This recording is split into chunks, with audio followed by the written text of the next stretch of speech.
Welcome back to Finance Friday. It's another special edition of Money Girl where I answer your burning money questions. Today's question comes from Mary, who says, I'm 29 years old and rent in Austin, Texas, because I can't afford to buy a home here. I have a good job where I contribute to a 401k. I have approximately $50,000 in emergency savings, and I'm happy to say that I have no debt. What do you think about me buying a rental property in an affordable suburb and leasing it on a short or long-term basis? I appreciate any advice you can give me about becoming an investor before becoming a homeowner. Thank you, Mary. I really appreciate your question. And I know many listeners are also struggling to become homeowners as prices and mortgage rates have risen. And it's also become a little trendy to be an investor before becoming a first-time homeowner, especially in larger cities. So this podcast will discuss whether it's a good idea to become a landlord before becoming a homeowner. We're going to review the main pros and cons of buying an investment property before your first home. So stay with me. I appreciate you being here on episode 941 of Money Girl. I'm your host, Laura Adams. I'm an award-winning author, a spokesperson, money speaker, and founder of The Money Stack. That's my Substack newsletter. You can learn more, ask your questions, and sign up for The Money Stack at lauradadams.com. Also, reach out if your organization could benefit from having a remote or an in-person speaker take your financial education and motivation to the next level. All right, let's talk about investment properties. Depending on a property's price, its location, and amenities, there are different ways you might use it as an investment. For instance, if it's in a location you'd like to visit regularly, it could be your vacation home for part of the year, and then you could rent it out the remaining portion of the year. Or you could buy a home, condo, townhome, and list it for short-term rentals, like Mary mentioned, maybe on Airbnb or VRBO, or opt for an annual lease.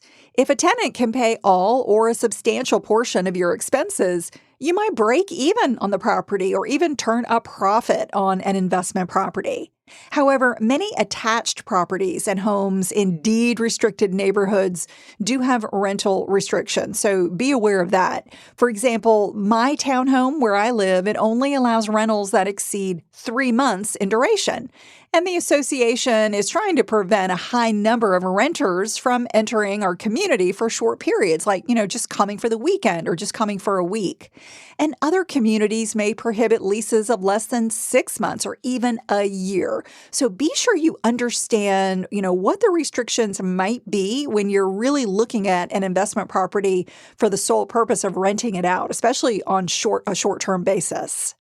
I have some friends who bought a beach condo a while back because it did allow for short-term rentals during times of the year when they knew they wouldn't be there. However, after they bought it, just within a few months, the association changed the rules, and then they prohibited rentals shorter than 6 months, which basically negated the whole reason that they bought the property, so they ended up selling it shortly after that. So you want to be sure that you do understand what's going on. And I think reading the past association meeting minutes is one way to determine if there has been any discussion about implementing new rules or changing the rules. You should also ask a seller and any real estate agent representing them about the current and future rental restrictions if that's your primary reason for buying a property, or even just something that you're serious about doing if it is a home that you're going to spend some time in yourself. However, before making a big decision like buying real estate, it's crucial to assess your overall financial health and goals. Mary mentioned having $50,000 for emergencies, which is fantastic. Mary, at your age, having that much in savings is terrific. A good rule of thumb is to keep at least 3 to 6 months worth of living expenses in an FDIC or NCUA insured high interest savings account. So the FDIC is for banks. The NCUA is what the credit unions will offer in terms of insurance. They both offer the same amount, up to $250,000 of insurance. And, you want to make sure those emergency savings are earning a little bit of interest. So a high yield account is typically best. Now, Mary didn't mention her income or her expenses, but let's just say her monthly living expenses are $6,000. In that case, a good emergency savings target would be anything from about $18,000 up to $36,000. So that means she'd have about $14,000, maybe up to $32,000 left over to use for a property down payment. And I'll talk more about the down payment in a moment. Mary mentioned participating in a workplace retirement plan and not having any debt, which is fantastic. Mary, you get a virtual high five for that. Now, she didn't mention how much she contributes to her retirement account, but ideally, I recommend investing at least 10 to 15% of your pre-tax income. If you have a healthy cash reserve and you regularly invest for retirement, I think you're in a good position to buy real estate either as an investor or as a homeowner. So let's talk about the benefits of buying an investment property. Once you've determined that your finances are in good shape and you've decided, you want to buy real estate, I want you to consider the differences between owning a property as a landlord and as an actual resident of the property. We're going to go through 5 main pros for buying an investment property before you buy a first home. Okay, pro number 1 is that you're receiving income. Well, hopefully, right? One reason to invest in real estate is to receive recurring monthly income. However, what's more important is the net after-tax profit that you make from a property. If you can charge enough rent to cover all your expenses, you're going to own an asset that somebody else is paying for. That's fantastic. Earning extra income from a rental property could be the ticket to saving more, even saving a lot more. You can use that extra money for any financial goal that you have. It could be buying your own home, maybe buying another investment property, or paying down debt. Whatever your priority happens to be, having extra money is going to help you achieve it. All right, the second pro for an investment property is getting tax benefits. So when you own an investment property, it comes with unique tax advantages that reduce your taxable gross rental income, and that lowers your overall tax bill. For example, you can claim various tax deductions associated with owning and managing a rental property. They include things like your mortgage interest, property taxes, insurance, and any operating expenses like management fees, maintenance, repairs, utilities, legal fees, advertising costs, and any travel expenses related to managing the property. Investment property tax issues such as calculating annual depreciation, capital improvements, and tax-deferred 1031 exchanges can become complicated, and I'm not going to go into detail about those here, but just be aware that if you operate as a sole proprietor, a partnership, or an S corporation, you may be eligible for something called the pass-through deduction. That allows you to deduct up to 20% of qualified business income, and that can include rental income. When you become a landlord, you're actually a business owner, and you have varying legal obligations that will differ from state to state. So I highly recommend working with a certified tax professional like a CPA or a real estate attorney before purchasing rental real estate, so you fully understand your tax benefits and legal responsibilities. Okay, the third benefit is having appreciation. Again, hopefully. Historically, homes have appreciated an average of about 5%. And according to the Schiller U.S. National Home Price Index, home values have increased by 6.8% over the past decade and 8.7% over the past 5 years. So we've been on a bit of a hot streak with real estate, but things don't last forever. And depending on the location, condition, and income potential, vacation and rental property values may have even higher appreciation. But prices always vary significantly by location, as you all know. So there's no guarantee that any property will rise in value, especially if you don't own it over a long period of time. All right, the fourth benefit of buying investment property is building equity. As you build equity in an investment property by paying down a mortgage or getting price appreciation or both, you typically have options to leverage it. For instance, you may qualify for a lower interest rate and reduce monthly payments by refinancing your mortgage if rates go down. Alternatively, you might consider a cash out refinance to tap your investment property's equity so that you can use that money to purchase another investment. Number 5 is being diversified. Having a diversified portfolio is a fundamental requirement for long-term investment success that you hear me talk about a lot on this podcast. Diversification is the principle that spreading out your money across various assets helps reduce risk by smoothing out investment returns. For instance, if you own stocks in various sectors and industries like technology, healthcare, utilities, and consumer goods, a downturn in one of them won't have a catastrophic negative impact on your portfolio's overall value. In addition, owning multiple asset classes like stocks, bonds, commodities, and real estate is generally considered safer than owning only a single asset. So by combining assets that typically react differently to macroeconomic events, you're more likely to experience less volatility and fewer losses. For example, real estate has long been considered an effective hedge against inflation, offering appreciation when the cost of living and construction rise.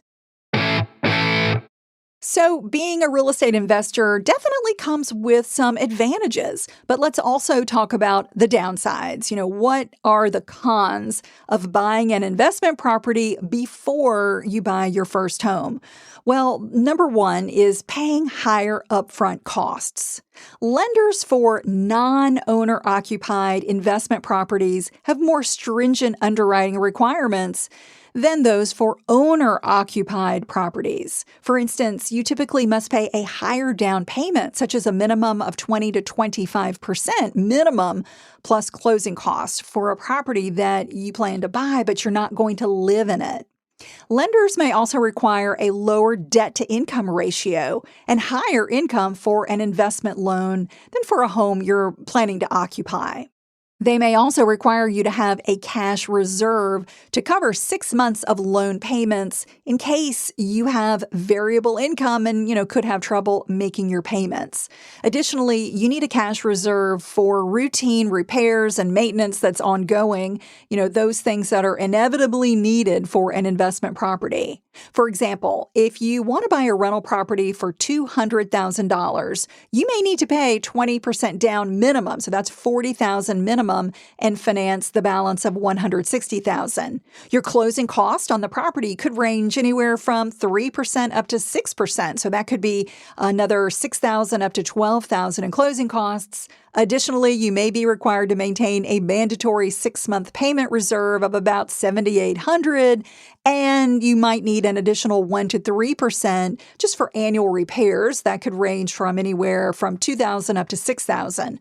So to sum it all up, you would likely need to save between about $55,000 up to $65,000 before purchasing a $200,000 investment property. Although, it could be possible to have less. However, you could need more than that, especially if your lender requires a down payment that exceeds 20%. And as I mentioned, some may require a minimum of 25%. Okay, the second con for buying an investment property before a home is needing better credit. Real estate investors typically require higher credit scores than regular home buyers to qualify for a loan. For example, you may need a FICO score of at least 650 to qualify for an investment property loan. Lenders know that tenants and rental markets can be unpredictable, which makes investment properties riskier for them to finance. And to compensate for all of those various risks, lenders charge higher interest rates. So loans for investment properties generally cost more and require a larger down payment and require better credit. All right, the third con is that you're going to have ongoing expenses. Whether an investment property will be profitable or not depends on the rent you can charge consistently. But an even more significant factor is your known and your unknown expenses. So carefully calculate a realistic and conservative estimate of a property's expected income and expenses. And again, you're just going to be estimating. Nobody knows for sure what will happen. Real estate investors can control some of their expenses, but others, like annual property taxes and insurance, can increase suddenly just out of the blue. If you're unsure about a property's potential costs, I would definitely encourage you to consult a local real estate expert specializing in rentals or an active property management company. They can give you some realistic numbers. Some additional expenses to factor in for your short or long-term rentals include state sales tax. So this typically applies for temporary rentals in most states. Property management fees, I'll talk more about that. Repairs and maintenance, landscaping, homeowners association fees, potential tax assessments, advertising fees, and professional costs like accounting and legal work. The fourth downside is experiencing potential losses. The biggest drawback of buying an investment property before a first home is having losses that hurt your finances instead of helping them. For instance, you could have an extended vacancy with no rent income to offset your recurring expenses. I can tell you from personal experience that owning a rental property is not a guaranteed way to make money. The market or the neighborhood can decline, and that can cause you to accept lower rent income than you'd like or you planned for. Your operating expenses can be much higher than expected, or it can take a long time to find a good qualified tenant. Remember that during the Great Recession of 2008, housing prices dropped about 20%, and that was devastating for property owners who were forced to sell their homes and their investment properties at a loss. They had to sell for a lower price than they paid in some cases. Now, I'm not saying that that's going to happen again, but I am saying that the housing market is unpredictable, and you have to be prepared for potentially lean years as well as some good ones. All right, the fifth downside, in my opinion, is dealing with tenants.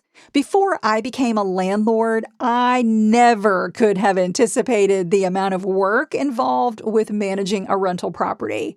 There are very stressful situations that I had to navigate, like tenants who don't pay the rent, tenants who get pets that are not allowed in their lease, or tenants who disappear at night, leaving all, and I mean all, their belongings behind. So I did end up hiring a terrific property manager and, used one for many years. And I certainly recommend factoring that cost into what it will take to make a real estate investment profitable.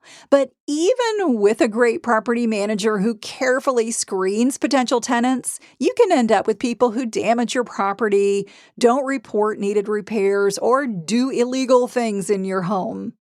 A good local property manager handles day-to-day issues like clogged toilets, leaky faucets, noisy neighbors, rent collection, overseeing repairs, evictions, and compliance with landlord-tenant laws.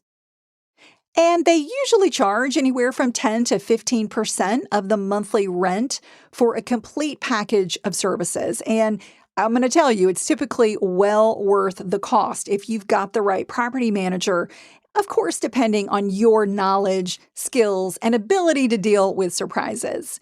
If that's something that doesn't turn you off and you're handy and, you don't mind getting your hands dirty, certainly managing a property yourself could save a lot of money. So getting back to Mary's question, should her first home be an investment property?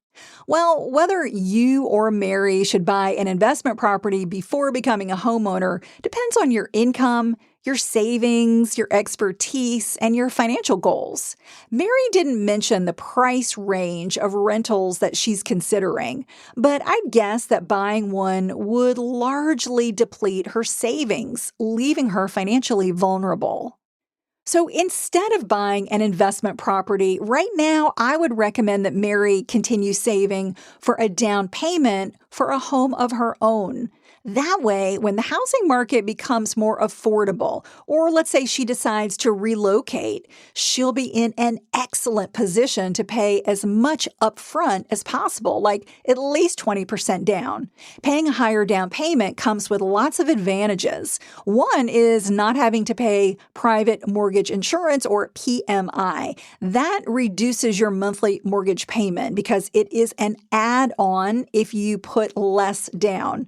Plus, lenders may offer you a lower mortgage interest rate when you pay at least 20% down, further reducing your monthly payment. So the more cash you can pay for a home, the less it costs you over time. Not only do you have to finance less, but you avoid PMI and perhaps you're going to avoid a higher mortgage interest rate. Buying and managing an investment property can undoubtedly bring severe financial challenges if you don't anticipate and plan for enough expenses. However, when you're financially prepared to become a real estate investor, it can bring good income. It can bring appreciation and tax benefits that improve your cash flow and your net worth over time. Done correctly, especially with the help of a real estate professional and a tax advisor and maybe a property manager, investing in real estate can be a wise way to build wealth. But if you're like Mary and buying an investment would leave you a little cash-strapped or not quite as prepared to buy a home of your own, of course, if that's your goal, I would say wait and just continue saving, making you just as ready as possible to buy a home when the time is right. Mary, thank you again so much for your question. I hope this has been helpful. Before we go, a quick reminder to subscribe to The Money Stack. That's my Substack newsletter when you visit lauradadams.com. It's filled with money tips, tools, news, challenges, and things I enjoy. You can subscribe for free or support the show as a paid member and get access to live educational events. That's all for now. I'll talk to you soon. Until then, here's to living a richer life. Money Girl is a quick and dirty tips podcast, and we've got a great team I want to thank. Steve Rickyberg audio engineers the show. Holly Hutchins is our director of podcast. Morgan Christensen is our advertising operations specialist. And Nathaniel Hoops is our marketing contractor.